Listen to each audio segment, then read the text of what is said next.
stay with the High Lord, you will be safe.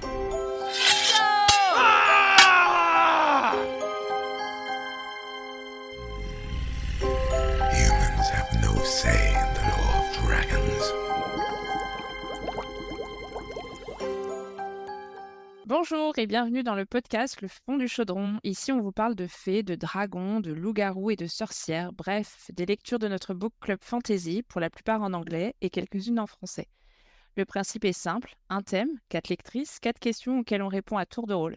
Je suis Blandine et je suis accompagnée de Oriane, Claire et Lucie. Et c'est Slumtember. Alors, je ne sais pas laquelle de nous a utilisé ce terme en premier, mais il décrit tellement parfaitement ce vortex de la rentrée qui nous laisse à genoux que je ne pouvais pas passer à côté. Mais si vous savez, quand toutes vos lectures sont mouah et que vous arrivez à peine à lire 2 pages avant de vous endormir à 21h, la bave aux lèvres, eh bien c'est ça, Slumtember. Et pour ma part, j'ai carrément dû télécharger une Campus OK Romance pour me laver le palais avant octobre. Bon alors, pour Claire, Slumtember, c'est un peu toute l'année. C'est notre lectrice tortue, mais elle est tellement attachée aux détails que ça en fait l'atout encyclopédique parfait du book club. Si vous voulez savoir de quelle couleur sont les chaussures du love interest de votre héroïne, c'est vers elle qu'il faut se tourner. Salut Claire. Salut. Lucie, elle va vous dire que pour moi aussi, c'est compliqué. Mais quand tu vas sur Storygraph, tu vois qu'elle a quand même lu 10 bouquins au mois de septembre. Donc bon, voilà, ouais, compliqué, c'est ça, ouais. Elle est énervante, mais bon, elle est taureau, alors je lui pardonne. Hello Lucie. Alors, salut tout le monde, et je tiens à dire que c'est faux, j'en suis probablement pas à 10 livres pour le mois. J'ai vérifié. Alors, pour Oriane, Slumtember, ça n'est pas que pour les lectures, c'est toute sa vie, là, qui est en slump. Elle lit nos messages 3 jours après, elle y répond encore 3 jours après, donc ça donne des échanges incroyables, mais tellement drôles. Merci pour ça, et coucou Oriane. Salut. Tout ce qu'on se souhaite, c'est qu'on passe vite à Octosurge ou Boomtober. Le nom n'est pas calé encore et ça commence bien avec ce podcast. Alors, pourquoi je suis aussi heureuse aujourd'hui ? Eh bien, c'est parce qu'on va vous parler de Bride. Et Bride, c'est le phénomène Omegaverse du début d'année 2024 par la célèbre Ali Hazelwood. Elle est abonnée au New York Times best-seller avec ses romances habituellement situées dans des univers sciences, maths et nouvelles technologies comme Love on the Brain ou The Love Hypothesis, entre autres. Et elle est sortie de sa zone de confort cette fois-ci pour nous offrir une romance Omegaverse. Alors, l'Omegaverse, tout d'abord, c'est quoi ? Pour vous en faire l'introduction, je vais passer la parole à la spécialiste du groupe sur le sujet, Lucie. C'est à toi. Alors, merci Blandine, déjà pour la casquette de spécialiste. Je suis pas sûre que je vais la porter en public, mais on va dire que j'assume. On pourrait écrire une thèse sur l'Omegaverse. D'ailleurs, il en existe déjà plusieurs. Certaines sont trouvables en ligne, et oui, j'en ai lu. Mais je vais essayer d'être synthétique. L'Omegaverse, qu'on retrouve aussi sous le nom de dynamique alpha, bêta, oméga, très souvent raccourci en ABO, c'est un univers alternatif de fanfiction dans lequel les personnages humains, comme vous et moi, possèdent des traits animalistiques fortement inspirés de la biologie.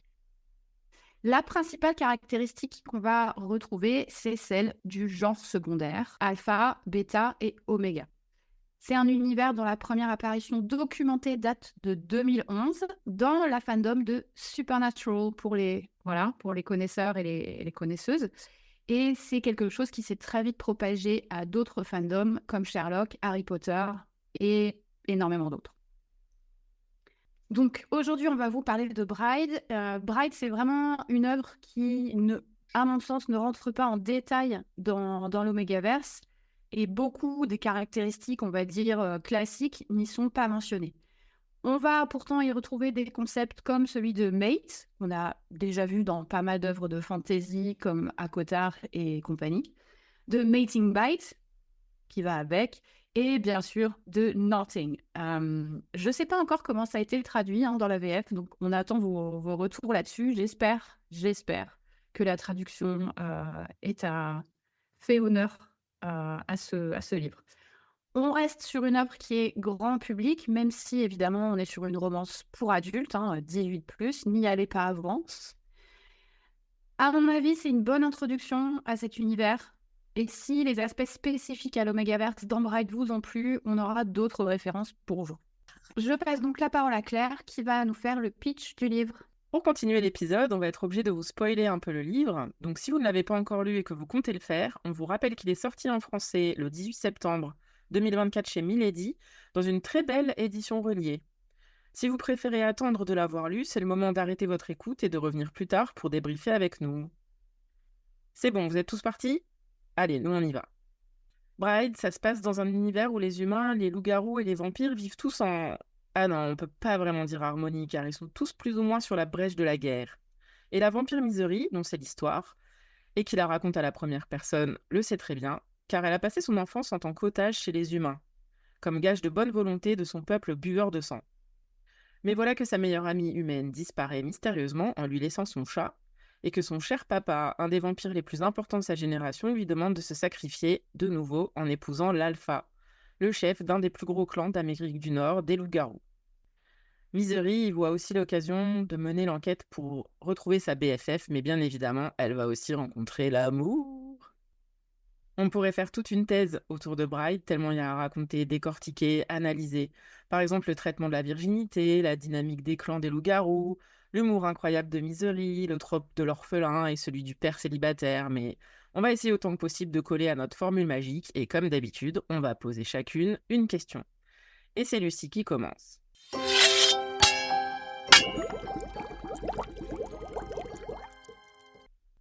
Ok, alors moi, j'ai toujours ma casquette de spécialiste, on va dire, et du coup, ma question, elle porte sur l'Omegaverse en général. Je voudrais savoir, qu'est-ce que vous en saviez avant de lire Bride, avant votre première lecture de Bride, pour celles qui l'ont déjà lu 17 fois. Et je voudrais connaître vos impressions, votre verdict. Est-ce que d'autres lectures de ce type ont suivi? Et si oui, lesquelles? On veut des refs, évidemment. Si vous connaissiez déjà avant, est-ce que pour vous, Bride tient la route dans cet univers Omegaverse? Alors moi, je peux commencer. Je connaissais déjà, j'avais déjà lu pas mal de romances loup-garou et du coup avec forcément une composante Omegaverse. Alors peut-être pas plus alpha, bêta que oméga finalement. Et j'avais pas, voilà. C'était pas aussi poussé en termes de fanfiction. C'était pas forcément des bouquins d'une extrême grande qualité non plus, hein. On parle de harlequins paranormaux, donc voilà. C'était pas un niveau, mais je connaissais déjà une partie des concepts. Et après, Bride m'a fait rentrer dans le trou du lapin d'Alice au pays des merveilles. Lucie m'a donné des trucs que j'ai lus. Je me suis dit, voilà, incroyable. Complètement fou. C'est là où j'ai compris aussi que le Mégaverse, ça n'était pas forcément nécessairement un truc avec des transformations et des loups-garous et que ça pouvait être juste une société humaine avec un deuxième genre. Donc c'est intéressant pour plein de choses en fait, pour d'un point de vue littéraire. Moi, ça me plaît. Et toi, Claire, t'en penses quoi? Moi, j'avais lu aucun bouquin Omegaverse parce que, en fait, ma seule connaissance, enfin, mes seules lectures où il y avait mention de loup-garou, c'était Harry Potter, donc pas du tout Omegaverse.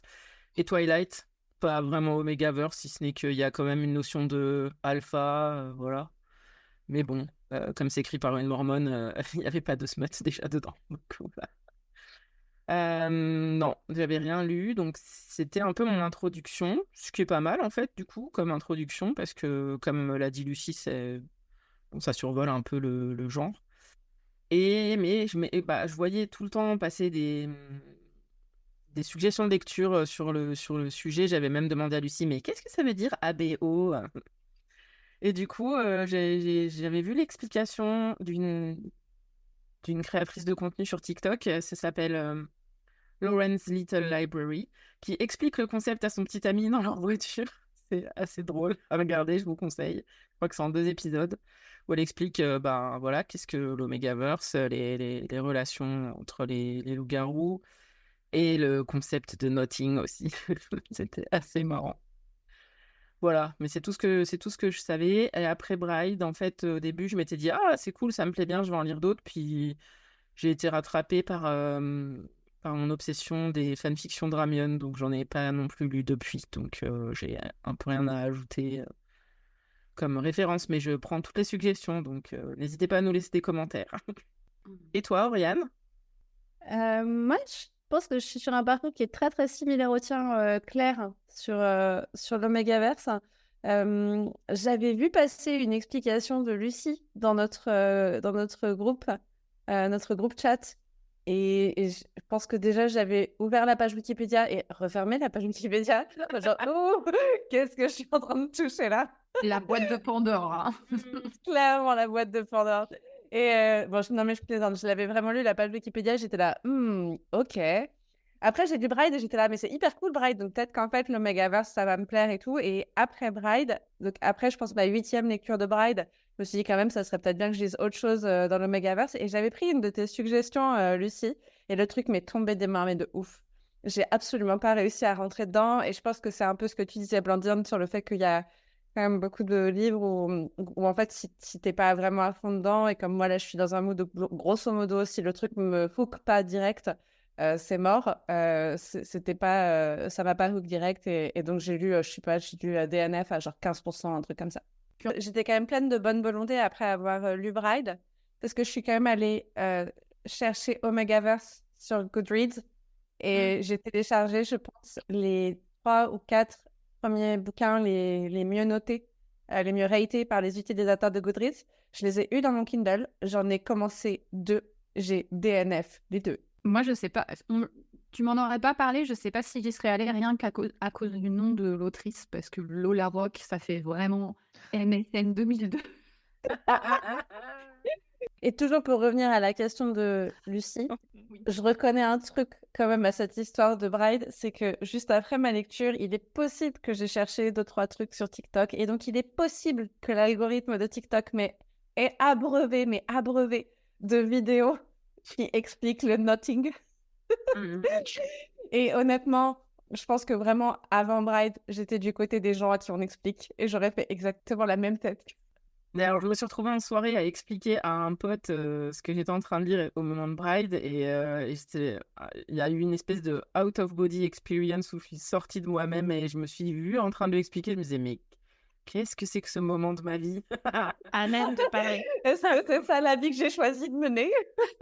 Heureusement, c'était un vraiment bon ami qui ne m'a pas jugé et qui a un petit chien, donc il était là. Oui, je sais comment ça fonctionne, merci. Tu l'as not-splainé. Mais je trouve que c'est vraiment une très bonne introduction à cet univers. Après, on aime, on n'aime pas. C'est pas non plus...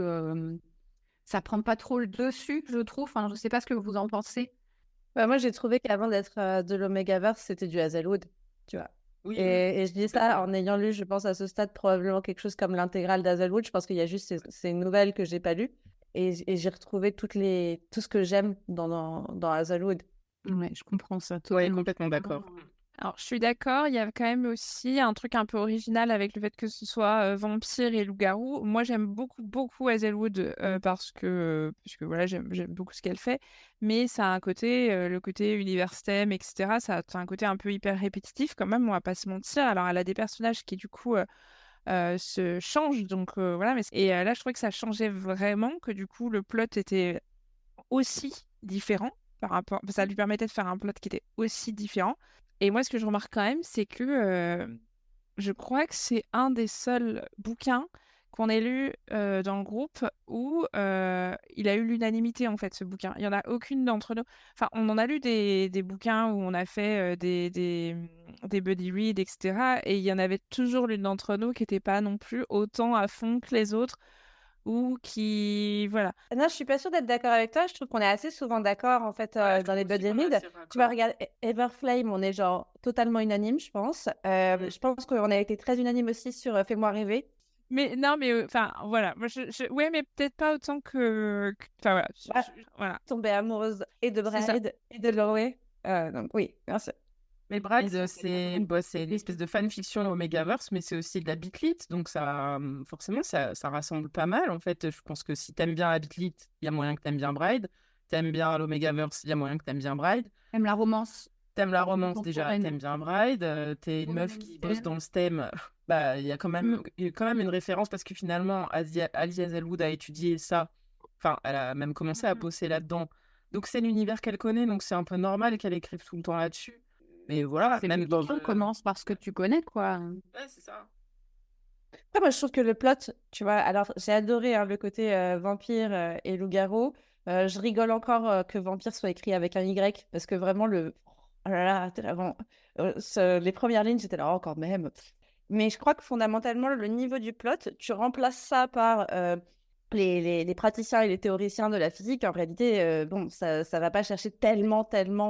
Mais après, moi, c'est aussi ma question sur sur la romance, et c'est pour ça que je continue de préférer tout ce qui est romance paranormale, romantasy, etc. par rapport à la New Romance ou les trucs comme ça. C'est que je trouve qu'on se fait chier dans les plots de New Romance parce qu'en fait, c'est un peu compliqué d'inventer des rebondissements exceptionnels et et vraiment palpitants, etc. Avec un monde classique dans lequel les règles sont les mêmes. Et donc, tu arrives assez vite sur des trucs que je trouve fondamentalement pas... Enfin, qui, moi, me passionnent pas. Alors que là, tu arrivais sur de l'intrigue politique, ils sont effectivement sur le fil de la guerre entre trois peuples. Enfin, forcément, les enjeux sont pas les mêmes, quoi. Ouais, Oui, j'ai t'as trouvé une qu'il intrigue était... policière. Ouais, j'ai trouvé qu'il était un peu plus original que les autres et effectivement, comme tu le disais, je suis totalement d'accord avec toi. Enfin, les Harlequins, ils suivent une trame, hein, très clairement, et Ali Hazelwood, quand elle écrit de la romance, ou les auteurs de romance de façon générale, même si c'est pas forcément estampillé Harlequin, ils suivent une trame. Les plots sont pas fun, on n'est pas là pour ça en fait. On est là soit parce que, enfin, parce qu'on a envie de s'identifier et de faire une sorte de catharsis en mode ah oui moi aussi je veux retomber amoureuse pour la première fois ou pour le smut ou enfin voilà mais on n'est pas là pour l'histoire et du coup je trouvais que effectivement Bride il était un peu original vis-à-vis de ça un peu plus d'intrigue politique un peu plus de il Mais changeait. je suis totalement d'accord. Je suis totalement d'accord sur le fait que c'est plus original et que ça change par rapport à ce que fait Hazelwood, parce que de toute façon, c'est pas exactement le même genre. Vraiment, je suis d'accord. Après, je trouve que là où ça reste pour moi une romance dans laquelle tu as que tu as positionné dans un décor fantasy et pas une fantasy qui a un plot de romance qui est intégré, c'est que je trouve que le plot se résout très vite à la fin. Oui. Alors que franchement, avec les prémices qu'elle avait posées, elle pouvait tranquillement nous broder 3 tomes. Hein. Enfin, tu Ah vois, oui. il n'y a pas trop de soucis. Mais on est vraiment dans une sorte de contrat de c'est une romance. Et sur un tome, on va te torcher tout bien comme il faut, tac, tac, cette ligne d'intrigue-là. Et donc, tout est bien qui finit bien, machin. Et on a un peu tout... ça se tient tout seul. C'est un Oui, c'est standalone. un standalone. Exactement. Alors que il y avait la matière pour plus. Voilà. Carrément il y avait la matière pour plus. Oui, mais est-ce que cette matière pour plus, c'est pas plus mal de la garder pour une éventuelle suite enfin, Bah oui. avec les autres personnages qui a littéralement, clairement été introduite sur les dernières pages du bouquin. Enfin, Ouais, carrément. Et mais c'est marrant parce que moi, je trouve que ça donne un peu l'impression que Hazelwood, là, elle s'aventure sur un terrain qui n'est pas le sien et donc elle l'a testé, mais quasiment comme tu testerais le truc d'un point de vue marketing. Tu vois, est-ce que le public va mordre ou pas mordre? Donc, au cas où ça mord pas, bon, bah, quand même, je suis sympa avec mes lectrices parce que. Est-ce que donc elle prend soin de ses lecteurs et ses lectrices, c'est comme une écrivaine de romance, donc à la fin de Bright, franchement, t'es content, enfin moi j'étais trop contente, tu vois, ça faisait trop plaisir, donc tu restes hyper satisfaite à la fin de ça, et en même temps, elle pouvait quand même explorer son nouvel univers, enfin voilà. c'est marrant que tu dises ça parce qu'en gros, elle se mouille pas trop et son prochain bouquin, c'est quoi? Une histoire de piscine. Hey. Et là, Deep End, hein, je crois que c'est le titre final. Oui. Oui, qu'ils ont refusé le titre qu'elle Wet. voulait donner, qui était Wet. Et ce qui me fait. J'ai pas compris pourquoi il lui avait refusé, mais bon. Oui, parce que Deep Parce End, que Deep donc- End, bon. Elle l'a pas caché hein, que c'était un choix de sa maison d'édition. Ah oui, non, elle a été très verbale sur le sujet même. c'est peut-être le moment de faire des recommandations même. Ah ouais.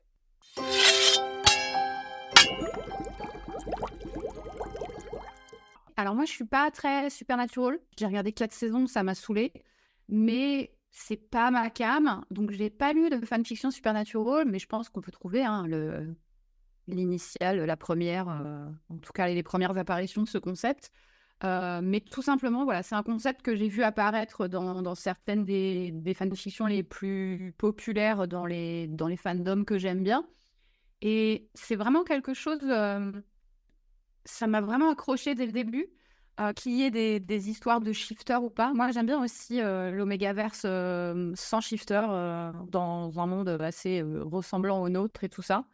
J'aime aussi beaucoup quand les rôles sont inversés, en fait, parce que l'oméga standard, on va dire, ils sont tous considérés comme faibles, comme n'ayant pas de personnalité, etc.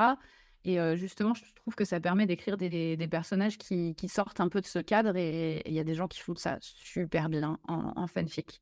Dans la littérature publiée traditionnellement, il n'y a pas grand-chose qui m'est accroché autant que Bride, alors que, comme je le disais, Bride, c'est vraiment une toute petite introduction à cet univers. Et c'est l'Omégaverse, mais pas vraiment. C'est juste, on a les concepts, surtout d'alpha, en fait, par les loups-garous, mais en dehors de ça, voilà, effectivement, pour moi, c'est plus une romance, c'est plus de la bitlit, c'est plein d'autres caractéristiques avant. Il faut aller voir, je pense, dans la fantasy paranormale pour trouver des trucs assez fun, mais il faut aimer la fantasy paranormale. Donc c'est vrai que quelque chose qui soit que de l'Omégaverse, si Blandine a parlé de The Scent of Us, que j'ai beaucoup apprécié, mais pas pour les mêmes raisons. Après, il y avait une intrigue, c'était pas que du fun. Non, mais il y avait quelque Non, chose. il y a quelque chose, il y a un truc, ouais. Il y a un vrai truc Ouais, avec ce bouquin. j'ai trouvé que c'était original dans sa façon d'aborder justement le statut d'oméga versus alpha et tout ça, même de bêta. En fait, tout est creusé pour celles et ceux qui n'ont pas peur du SMOT++. Je trouve que c'est aussi une bonne introduction et les personnages sont hyper attachants. J'ai bien aimé la façon dont c'était écrit, c'était sympa, et puis on lit pas assez de littérature australienne, donc voilà. Après, en ref, j'essaierai de faire une petite liste. Je regarderai un peu ce que j'ai lu ces dernières années, et puis éventuellement, pour celles et ceux qui veulent, des refs en fanfiction aussi. Mais je conseille, s'il y a une fanfic, une fandom que vous aimez, que vous appréciez particulièrement, et que le concept de l'Omégaverse vous rebute pas, n'hésitez pas à aller creuser. Il y a vraiment des trucs. Du coup, en attendant mes références, je vais bosser dessus. On va passer à Blandine qui va nous poser sa question.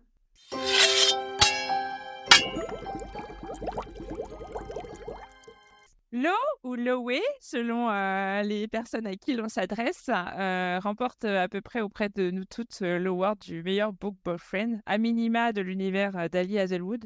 Mais je pense qu'il rentre quand même aussi dans un top 5 un peu général.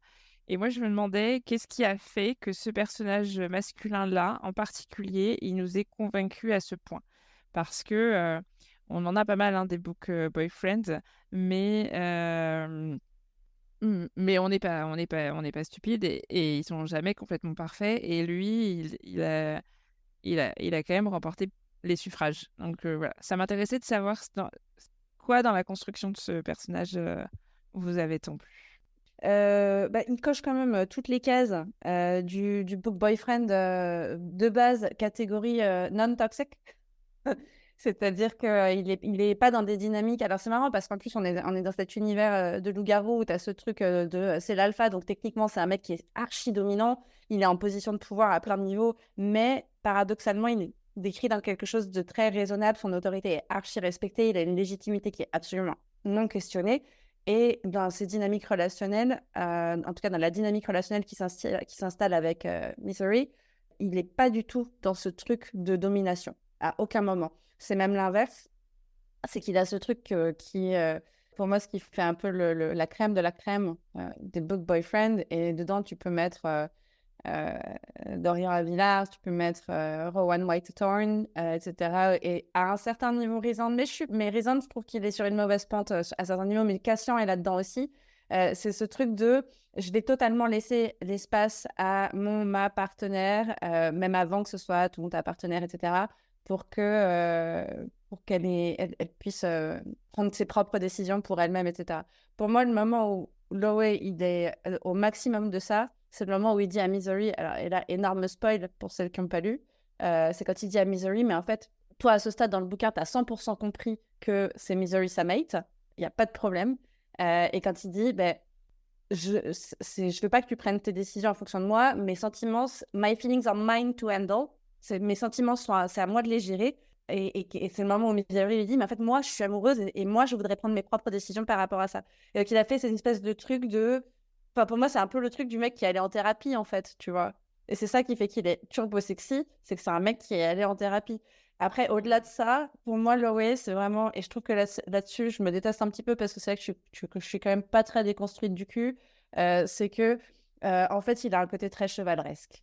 Et en réalité, pour moi, c'est le chevalier moderne ultime. Et c'est pour ça qu'il est tellement, enfin, tu vois, c'est qu'en fait, il a un espèce de truc d'honneur, de responsabilité. Le mec, il gère, tu vois, genre, on lui a mis une demi-sœur dans les pattes, bah écoute, il va s'occuper de sa demi-sœur, il n'y a pas de problème. Et il se pose même pas la question, et on le dit même, et il le fait depuis le début sans même râler une seule fois. C'est ce que dit, comment elle s'appelle, Juno, qui dit il s'est jamais plaint une seule fois, il a pris toutes les responsabilités. On l'a appelé, alors que lui, il était au milieu de sa passion, son architecture, machin, on l'a appelé parce que Roscoe était en train de faire de la grosse merde, donc comportement turbo chevaleresque, tu feras pas mieux, enfin vraiment, c'est la table ronde, quoi, on est là.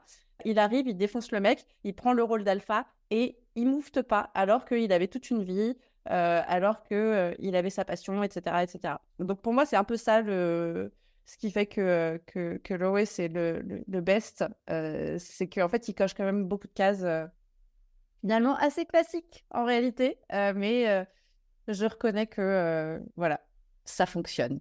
Et toi, Claire, qu'est-ce que t'en penses? Je suis globalement complètement d'accord avec toi.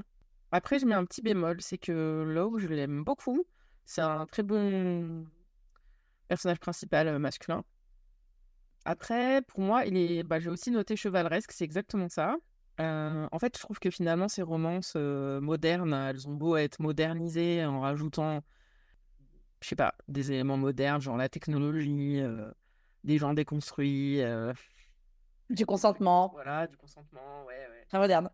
Et je veux dire, pas même, t'enlèves même les fées, les loups-garous, les vampires, tout ça, c'est quand même toujours un peu pareil. C'est que c'est quand même l'histoire de la princesse à sauver par le beau prince charmant. C'est exactement ça. C'est juste, voilà, au lieu d'avoir une couronne sur la tête, c'est chef d'un clan, voilà. Il se sacrifie pour son clan. C'est aussi ce qui fait qu'elle tombe un peu folle amoureuse de lui, parce qu'elle se rend compte que, voilà, il sait se mettre de côté et il sait trouver ses priorités, il est très mature. Plus, il éduque sa petite sœur comme si c'était son père, bon, en faisant des conneries et surtout en se pardonnant pas ses propres conneries. Donc, ouais, ce que tu disais, c'est la mec qui a fait sa thérapie, quoi.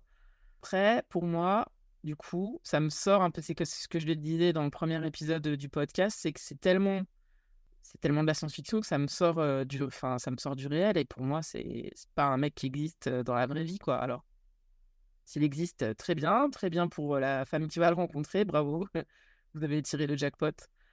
Mais bon, je trouve qu'il est un peu trop parfait pour être vrai, en fait.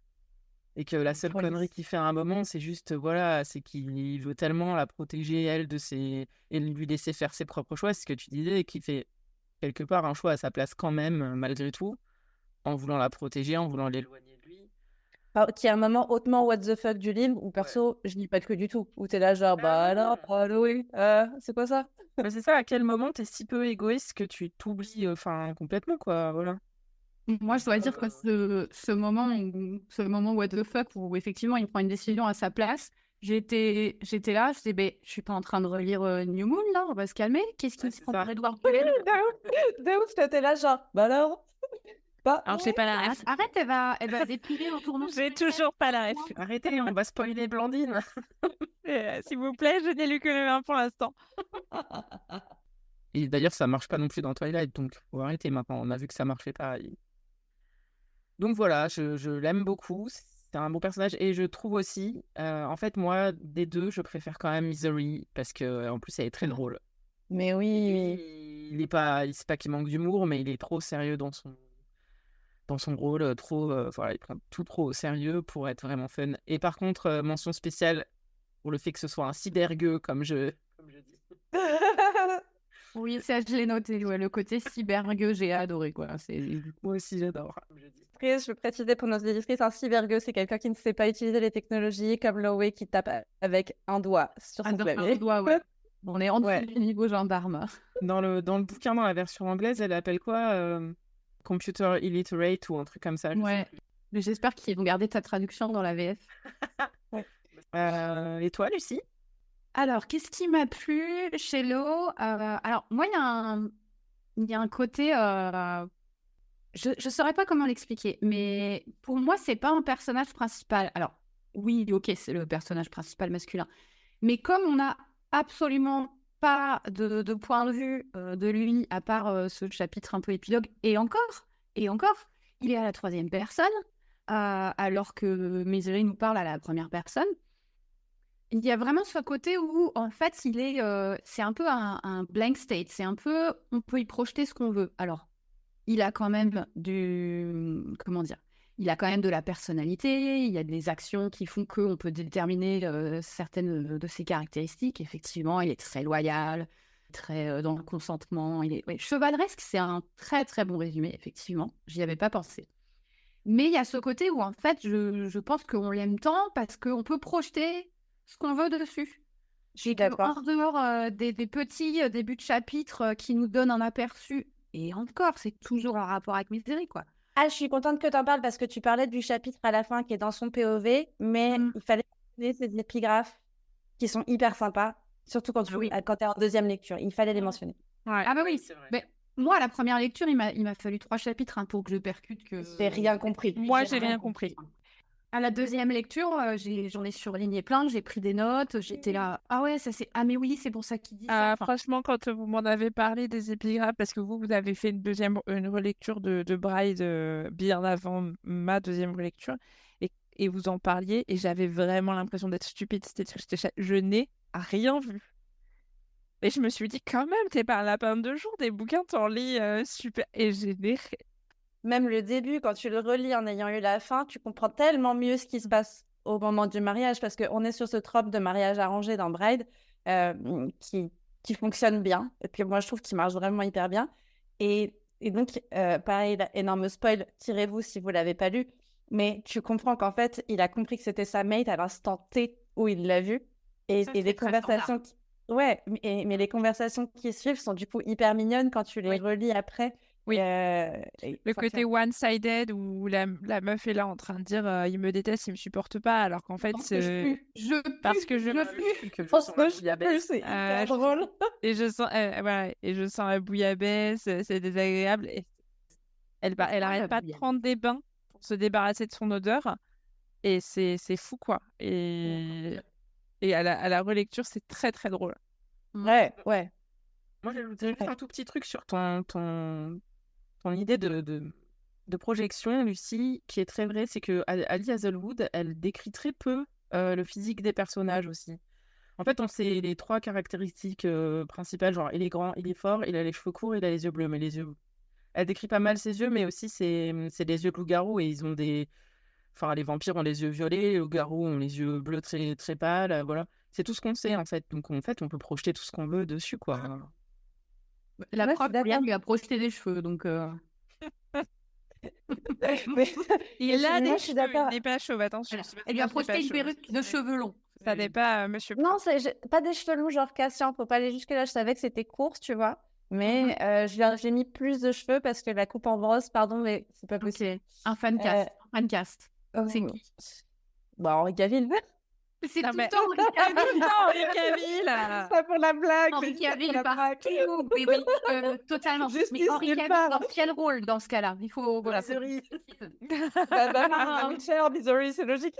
Voilà, on fera un petit résumé, un petit post, je pense, sur Instagram où chacune mettra son fancast Henri Cavill de l'eau et quel Henri Cavill, précisément. Pour rebondir sur ce que tu disais, Lucie, je suis profondément d'accord avec ce constat que très souvent les MMC, et c'est particulièrement vrai peut-être sur Hazelwood, ils ont un peu un côté blank slate, tu vois, on n'en dit pas trop. Après, c'est aussi que c'est de l'écriture à l'américaine très show don't tell. Donc, on t'écrit jamais une liste d'adjectifs qualificatifs, on te montre directement par ses actions que le mec est ceci et que le mec est cela. Donc, tu as toujours cette espèce de marge d'interprétation aussi autour du personnage. Mais je suis pas d'accord avec ça, qu'on nous laisse projeter. C'est quelque chose qui est vachement logique, que ça soit conscient ou non, c'est vachement logique. Très malin. Ouais. N'importe qui projette qui il ou elle veut sur les personnages. Enfin, pour moi, c'est un auteur ou une autrice qui laisse la place aussi à l'imagination de ses lecteurs et de ses lectrices. Et moi, je trouve ça trop cool parce que, qu'on le fasse consciemment ou pas, voilà, ça nous permet d'intégrer, enfin de mettre un peu une nuance qui nous est propre pendant notre lecture, quoi. Moi, je vais prendre un peu le contre-courant de vous, en l'occurrence, mais pas forcément. Enfin, moi, je trouve qu'il est assez proche de la réalité. Alors, il est chevaleresque, on est 100% d'accord. Mais en fait, je trouve qu'il est assez proche de la réalité parce que justement, il a plein d'ambivalence. C'est quelqu'un qui va faire des erreurs, qui va prendre des décisions à sa place, mais c'est aussi quelqu'un qui va se montrer tellement altruiste qu'il est à la limite de l'idiotie, tellement il n'est pas égoïste. Il a vraiment un côté très ambivalent et pour moi, ça en fait un personnage qui est finalement assez proche de la réalité. Pareil sur le consentement. Bon, moi, je vis dans une espèce de petite bulle où en tout cas, mon conjoint est très respectueux de ça. Et donc, du coup, ça me choque pas, enfin, du coup, d'avoir un personnage qui est très dans le consentement et qui va énormément le verbaliser. Après, je vis pas non plus, je suis pas cucu les petits oiseaux et je sais que ailleurs c'est pas le cas, mais du coup, ça en a fait un personnage qui était proche de ma réalité. Pas forcément de la réalité, mais de ma réalité. Et du coup, moi, j'étais assez satisfaite de ma réalité. Enfin, je suis assez satisfaite de ma réalité. Et du coup, j'étais assez satisfaite de ce book boyfriend-là. Parce que du coup, je trouvais, et comme tu dis, Lucie, j'ai projeté mon propre amoureux. Et du coup, c'était cool. Tu te sens validée, du coup, un peu. Oui, je me sens super validée.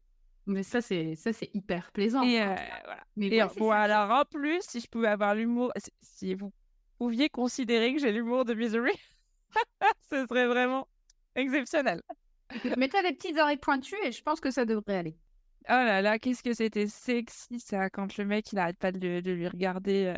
Enfin, j'avoue que il est quand même excessivement sexy ce personnage.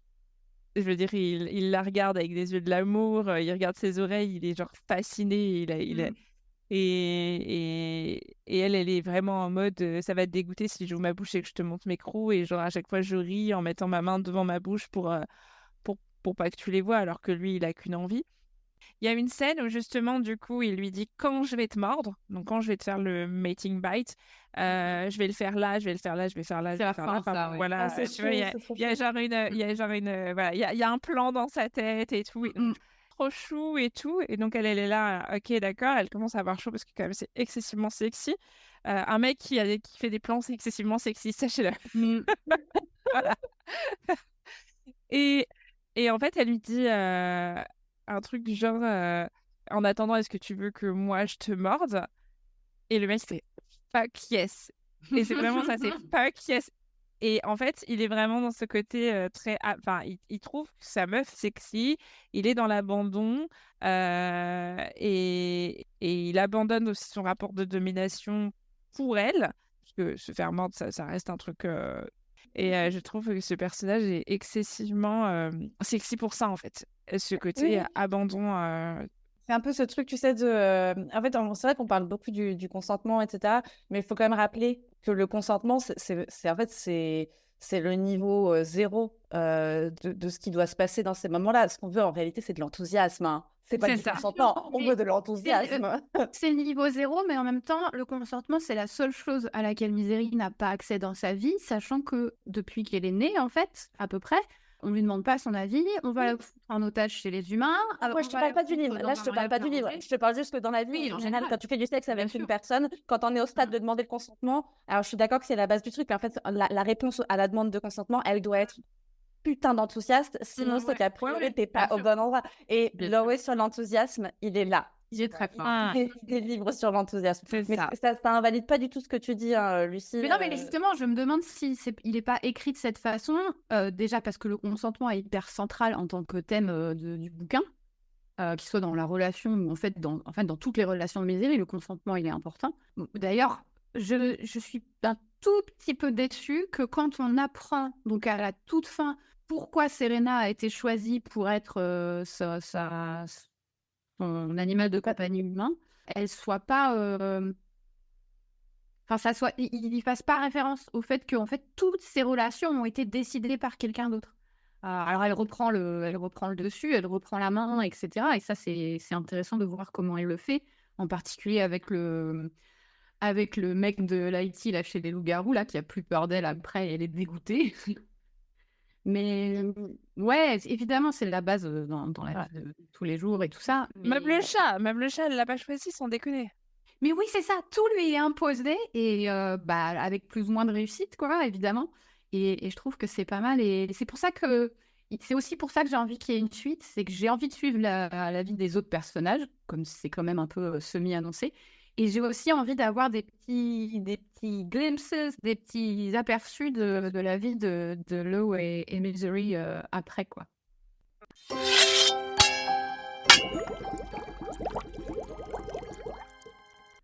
Bah, ma question, elle est hyper simple, c'est quelle est votre scène préférée et pourquoi celle du Cessna? Non. Non, on t'a tout dit, t'as posé cette question-là, tu l'as écrite et on était là. Ah, bah, c'est pas le Cessna. Non, bon, vous m'avez pas toutes dit ça. C'est pas vrai. Blandine m'a dit ça, donc voilà.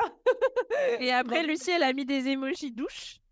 Je pose la question comme ça parce que je trouve que la scène du Cessna, elle est très réussie et on avait toutes commenté dessus quand on avait lu Bride ensemble en mode genre oh, il fait chaud quand même. C'est vrai. Il n'y a pas la clim dans cet avion. Pas la clim, ouais. Vraiment, il n'y a pas la clim. Mais donc, ma question est quelle est votre scène préférée de Bride et donc, à part celle du Cessna. Et est-ce que, Claire, tu veux commencer?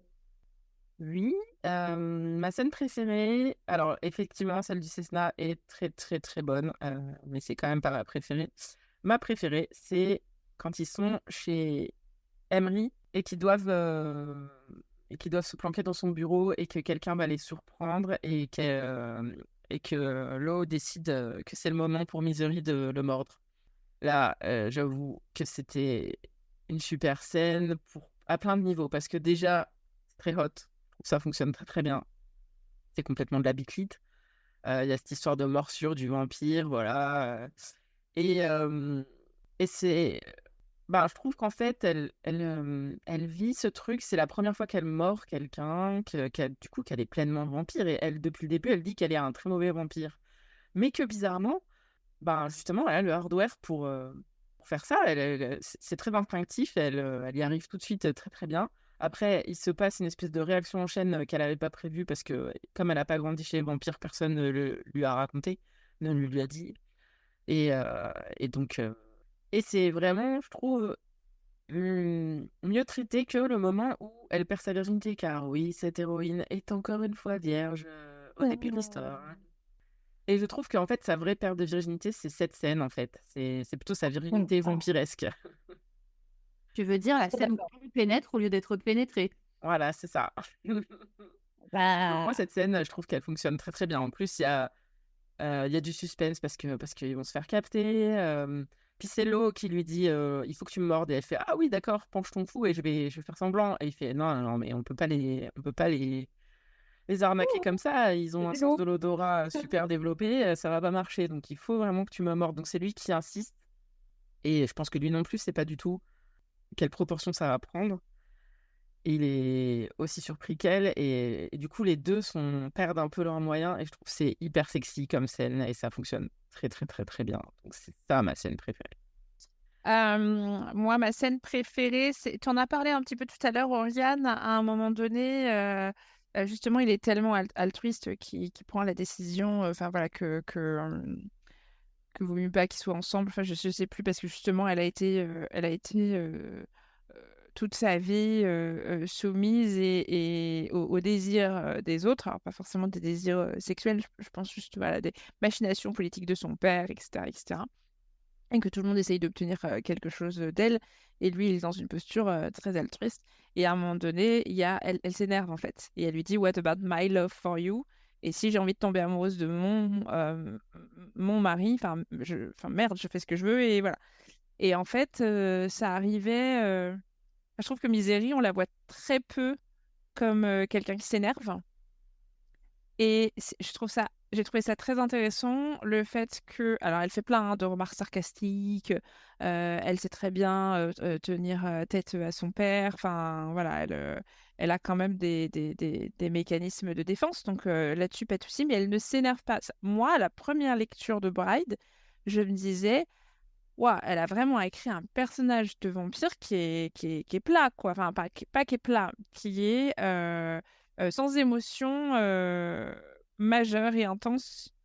Première lecture, hein, je dis ça, parce que je trouvais que c'était justement un personnage qui était jamais dans la colère, qui était jamais dans la joie extrême, voilà, elle est pas hyper expressive. Elle intériorise beaucoup tout ça, en fait. Et là, en fait, elle l'extériorise et je trouve ça assez dingue qu'elle le fasse justement en parlant à l'eau. C'est-à-dire que c'est comme si elle l'aimait tellement et qu'elle avait tellement confiance en lui que c'était cette personne-là avec qui elle s'autorisait à dire l'intensité de ses sentiments et à s'énerver et en plus bah, à défendre un peu son bout de gras, entre guillemets, en disant par contre, moi j'ai le droit en fait d'être amoureuse de mon mari, t'as pas le droit de prendre cette décision-là pour moi et tout. Et j'ai trouvé que cette scène était vraiment très mimes. En plus, ça arrive au moment où il y a vraiment un crescendo en fait. Et t'arrives et ça y est, elle explose. Et j'ai trouvé ça très très jouissif. Et toi, Lucie? Moi, j'ai eu du mal à me décider. Est-ce que j'ai une scène préférée? Alors, évidemment, j'adore la scène du bain. C'est pour ça que j'avais mis des petits emojis baignoires partout. Mais en fait, bon, là, je crois qu'on est toutes d'accord là-dessus. Mais j'ai adoré la façon dont on était dans la tête de Misery tout le temps. Et puis, j'ai adoré son humour. J'ai vraiment adoré enfin, toutes les vannes, et même celles qu'elle fait avec son frère, et je crois que j'ai pas vraiment de scène comme ça qui ressort. Ou alors, bah, un peu comme le pendant de cette scène chez Emery. En fait, j'aime bien toutes les, toutes les scènes où il y a d'autres personnages autour. Et celle que, à ma relecture, j'ai d'autant plus appréciée. Je pense que c'est la scène où il se retrouve avec donc, Owen, donc le frère de Misery, et Gabi, qui est donc la... c'est pas une collatérale, mais... Non, c'est un otage. Oui, voilà, celle qui a été échangée, en fait, avec Ouais. Misery. Voilà, et donc Misery, elle est encore dans sa tête persuadée que c'est Gabi, la mate de Lo. Donc la façon dont elle gère ça intérieurement, j'ai trouvé ça génial. J'ai trouvé ça hyper fun à lire. Parce que nous, on est là, en fait, j'ai envie de la prendre et de la secouer et de lui dire, mais elle réfléchit. Et en même temps, c'est tellement logique, c'est des trucs qu'elle a jamais vécu.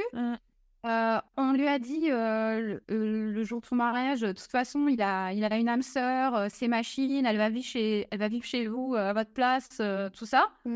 Et elle est là en train d'analyser et d'espionner et de regarder les moindres détails de comment ça se passe entre Gabi et Lo. Elle est là, est-ce il va la toucher? Ils ne se sont pas vus depuis super longtemps, mais bon, il m'a dit qu'elle ne savait pas quelle était son âme sœur, mais quand même, peut-être en profiter, il va au moins lui faire un câlin et tout. Et elle est tellement aveuglée que son récit intérieur, je l'ai trouvé absolument génial. Alors que nous, là, on voit tous les petits détails. Il y a aussi, c'est le début. Alors, c'est pas trop creusé dans ce tome-là. Est-ce que ça le sera plus tard s'il y a une suite? Mais j'ai l'impression que c'est aussi le début d'une relation entre elles. En fait, elles ont plein de points communs. Il y a les deux cybergueux en face et elles sont là, voilà, elles comprennent ce que c'est. Elle fait une petite remarque, Gabi, elle dit que Owen était assez sympa. Déjà, c'est le seul qui lui parle et il a été assez sympa pour lui prêter ses consoles de jeu. Elle bosse sur son master. Enfin, elle est là, c'est trop bien, personne me parle, ça m'arrange. Donc, je trouve, en plus, on a une facette de ce personnage qu'on voit très peu, qui a l'air assez fun. Et je les vois bien devenir BFF. Alors, elle a déjà Serena, évidemment, mais je les vois bien développer une relation. Aussi, elles ont des points communs d'avoir été. Gabi, elle s'est portée volontaire, etc., ce qui est l'opposé de Misery, mais il y a ce côté, voilà, elles ont des choses en commun et au-delà de leur expérience et aussi dans leur personnalité, on sent qu'il y a quelque chose. Et j'aime bien ce côté où je trouve qu'on retrouve Misery indépendamment de Lo, indépendamment de son statut de femme d'eux et tout ça. Et j'aime bien, en fait, vraiment toutes ces scènes où il y a toutes ces relations qu'on verra peut-être un jour évoluer, quoi. Et Et toi, Oriane, ta Non. scène préférée? Ah, moi, je rejoins Lucie sur un truc, c'est que j'adore, mais spécifiquement, les scènes avec Owen. Parce que je trouve que c'est des masterclass de world building, mais ni vu ni connu en plus, tu vois. Genre, moi, la scène où elle est là. Et du coup, Owen, par rapport au fait qu'on mord, qu'est-ce que. Ouais, c'était drôle. Mais ma scène préférée, qui est donc évidemment celle du Cessna, mais donc à part celle du Cessna, c'est bien évidemment, parce que c'est mon kink, la scène où Misery se fait empoisonner et donc Chloé pète un plomb. Moi, j'adore. J'adore. Voilà, c'est mon petit péché mignon. C'est le moment où le héros qui est vraiment tellement doué pour se contrôler ses émotions, etc. Bah, tout d'un coup, sa meuf, il lui arrive un truc, mais elle n'est même pas là pour le voir et c'est ça qui est beau. Si vous voulez, on peut passer à la question de Claire. Oui.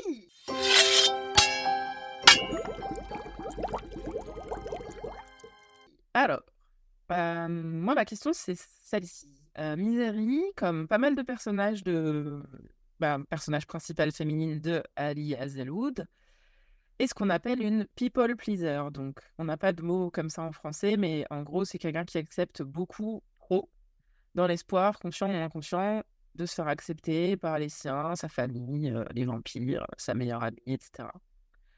Est-ce qu'on pourrait inventer des femmes moins traumas, moins fragiles dans les romances en général? Et qu'aimeriez-vous voir comme caractère ou trait de personnalité chez les personnages principales féminines qui sortent un peu du sempiternel rôle de victime? Est-ce qu'on pourrait inventer des femmes moins traumas fragiles dans les romances en général? Ah, ouais, t'as dit le mot romance. C'est ça le problème. C'est que dans la romantasy, des exemples de femmes, de meufs qui sont pas spécialement. Alors, il y en a qui ont des traumas, ou il y en a qui ont des traumas au fur et à mesure du bouquin, et donc, du coup, voilà, mais elles sont pas spécialement fragiles dans la romantasy. Dans la romance en elle-même, oui, on pourrait en inventer. Après, ça participe à cette espèce de catharsis qui est que on lit de la romance pour satisfaire un certain nombre de fantasmes, que ces fantasmes ils sont très ancrés dans la société patriarcale, que la société patriarcale nous apprend que les femmes sont fragiles et que elles ont besoin d'un homme fort pour les protéger, quoi que fasse l'homme fort, hein, chevaleresque ou pas chevaleresque, enfin voilà, mais elles ont besoin d'un homme consentement, pas consentement, chevaleresque, tout ce que tu veux, mais elles ont besoin de ça. Et donc, du coup, on reste quand même sur tous ces clichés là. Et donc, forcément, on se retrouve très souvent dans les romances avec des femmes fragiles. Après, je suis pas tout à fait d'accord que c'est systématique. Hazelwood, elle a dans Woman in STEM, elles sont pas forcément fragiles, elles ont quelques traumas, mais elles sont pas forcément fragiles. Elles vivent des traumas au fur et à mesure des bouquins, mais elles sont pas de base forcément fragiles à ce niveau-là. Donc, je sais pas. Qu'est-ce que j'aimerais voir comme caractère ou comme trait de personnalité qui sortent un peu du sempiternel rôle de victime? Moi, j'aimerais bien une romance basée sur une boss bitch. Et écoute, pourquoi pas? Je veux dire, on a toujours le milliardaire qui est chef d'entreprise et qui gère ça, voilà. Et puis, une meuf qui arrive, et bon, elle est pas comme toutes les autres meufs. Et du coup, il finit par... Enfin, 50 Shades of Grey, mais voilà, on a toujours ce truc-là. Ouais, mais du coup, j'aimerais bien l'inverse pour sortir juste. Alors, pas forcément l'inverse en mode le mec est fragile, mais en tout cas, ce serait bien que ce soit une romance avec une femme en position de pouvoir, quelle que soit la position de pouvoir, politique, financière, etc. Et dont le love interest serait pas son bodyguard. Mais voilà, double enjeu, double challenge. Faut pas qu'elle soit dans la soumission, par contraste, dans la chambre à coucher.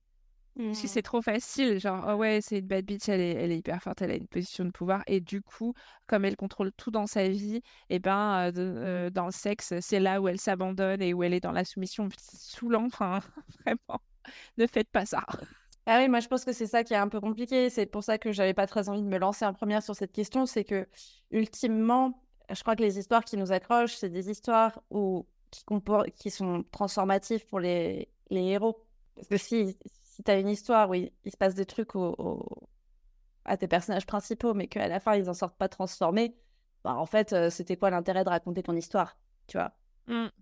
Et c'est vrai que je suis comme toi, Claire, je déplore un peu que les personnages principaux féminins, souvent, ils partent d'un endroit où ils sont un peu cassés et on raconte des histoires de réparation. C'est beaucoup ça, les histoires de romance, ou de guérison, ou de je sais pas quoi, etc. Et on déplore un peu que ces histoires-là, on les raconte à travers des hommes, parce que je pense qu'on a envie de lire des histoires où les femmes se réparent autrement qu'à travers des relations hétéros. Mais en même temps, bon, bah, je comprends que ça soit ça qui fasse florès actuellement dans la romance moderne. Mais qu'est-ce qui pourrait arriver d'intéressant à une meuf qui est déjà sur le toit du monde, Mais on est d'accord. autrement qu'avec son bodyguard? Mais après, tu pourrais même te dire, ok, imaginons, on prend ton personnage là et on se dit, ok, bon, bah, puisque ça va pas être son bodyguard, ça va être quelqu'un d'autre. Je veux dire, si tu C'est commences quoi à sa dire, ok, transformation? C'est quoi son histoire de transformation? C'est quoi son... exactement, Ouais. quelle va Ah, être sa c'est... transformation?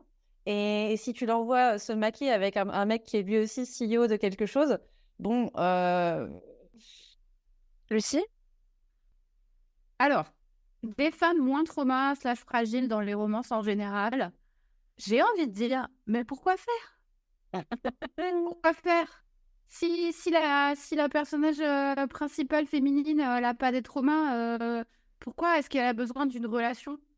Je veux dire, si elles ont plus de traumas, elles vont brûler les mecs. Enfin, donc c'est plus des romances. Donc après, il y a plein de bouquins comme ça, c'est très bien, hein. Mais voilà.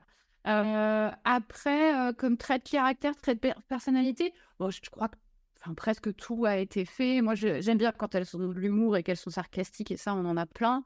On commence à avoir de la représentation sur des choses d'un peu plus handicapantes physiquement.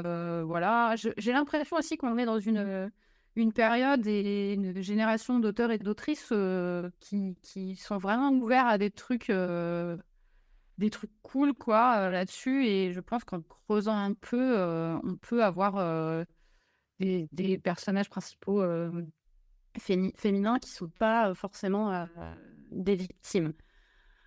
Après, il y a un côté peut-être un peu satisfaisant quand on n'en est pas une, de dire « Oh bah là, mais enfin, pourquoi tu fais ça, ma belle? Enfin, allez, il faut... » Tu vois, si tu veux un peu être la cheerleader derrière le personnage principal, il faut que le personnage principal ait des défauts et des choses à changer. Donc, si elles ont des traumas et tout ça, et qu'en plus, on arrive à les apprécier pour sentir qu'on les porte, en fait, en lisant vers une amélioration, vers un changement de leur vie et vers le happy ending que tout le monde mérite. Et moi, par ailleurs, je me demande à quel point on n'a pas besoin que les personnages ils aient justement ces vécus difficiles, alors sans forcément... Après, est-ce qu'ils se considèrent comme victimes, etc. C'est quasiment une autre question. Mais qu'ils aient des vécus difficiles, des traumas, un bagage, etc. C'est aussi ce qui les rend humains et ce qui fait qu'on connecte avec eux. Et ça les rend aimables, ça les rend hyper aimables. Alors que si tu prends des personnages qui n'ont pas de dimension de victime, enfin, c'est vraiment une façon de te faire connecter avec eux qui est, je pense, c'est une ficelle aussi d'écriture qui fonctionne hyper bien. Parce que les personnages qui sont trop monolithiquement pas justement pas du tout des victimes, mais uniquement de l'autre côté, ils sont quand même très vite détestables. C'est ça qui est intéressant dans les personnages, enfin, ces personnages principaux dont Claire parle, c'est qu'en fait, c'est des personnages qui sont les deux. C'est qu'à la fois, elles ont un vécu qui n'est pas facile, mais elles sont loin d'être résumées à ce vécu-là, comme Misery, qui a un humour de malade, qui est par ailleurs un génie de l'informatique, qui a réussi à se construire sa propre vie chez des humains. Se faire attraper, quand même. Elle est loin d'être qu'une victime, quand même. Et c'est pareil, par exemple, si tu prends, je sais pas, Keleana, bon, bah, c'est pareil, tu vois bien que la meuf, elle a eu une vie de merde, mais enfin, la puissance de la meuf, en fait, tu vois, en contrepartie, du coup, elle sait se battre, elle est quand même hautement stratège, elle est pleine de ressources. Enfin, elles sont jamais que ça. Mm. Non, c'est vrai. Et toi, Claire? Bah, en fait, c'était un peu une question rhétorique parce que, comme vous l'avez bien résumé, il faut qu'on puisse s'attacher au personnage. Et bah, pour moi, en tout cas, personnellement, ça fonctionne bien d'écrire des people pleasers ou des gens qui n'ont pas trop confiance en eux, qui ont des fragilités, parce que je m'identifie assez facilement. Moi, j'aimerais surtout, en fait, c'est pas tellement ça, parce qu'après, on a tous nos histoires, on traîne tous nos casseroles, on a tous nos fragilités, voilà. Et comme vous le disiez, c'est des romances, donc c'est centré autour des sentiments, et donc forcément, on ressent pas les mêmes choses en fonction de comment on s'est construit. J'aimerais juste que... bon, après, c'est des romances, donc c'est aussi un peu Non, c'est vrai. antinomique, mon truc, mais elles se réparent pas parce qu'elles rencontrent un mec qui va leur faire découvrir que Ah. la vie, c'est... Ça n'est c'est pas la d'avoir- même voilà. question, Claire. Ouais. Voilà, on a fait le tour de nos questions sur Bride. Si vous souhaitez apporter votre grain de sel ou réagir à ce podcast, n'hésitez pas à nous laisser des commentaires sur nos réseaux sociaux. On les lit tous et ça nous fait super plaisir de vous répondre. Et si vous le pouvez, laissez-nous aussi des étoiles, de préférence 5, sur la plateforme d'écoute que vous utilisez. En attendant le prochain épisode, vous pouvez réécouter les précédents, par exemple celui sur la série À Cotard de Sarah J. Maas ou celui sur Force Swing de Rebecca Yarros. Je dis ça juste comme ça. Bien sûr, vous pouvez nous retrouver sur Instagram, suivez le compte Le Fond du Chaudron tout attaché. Et si vous connaissez quelqu'un qui a lu Bride ou qui a envie de le lire, faites-lui découvrir cet épisode. Prenez soin de vous, n'oubliez pas de lire les livres qui se trouvent déjà dans votre pile à lire, et à bientôt!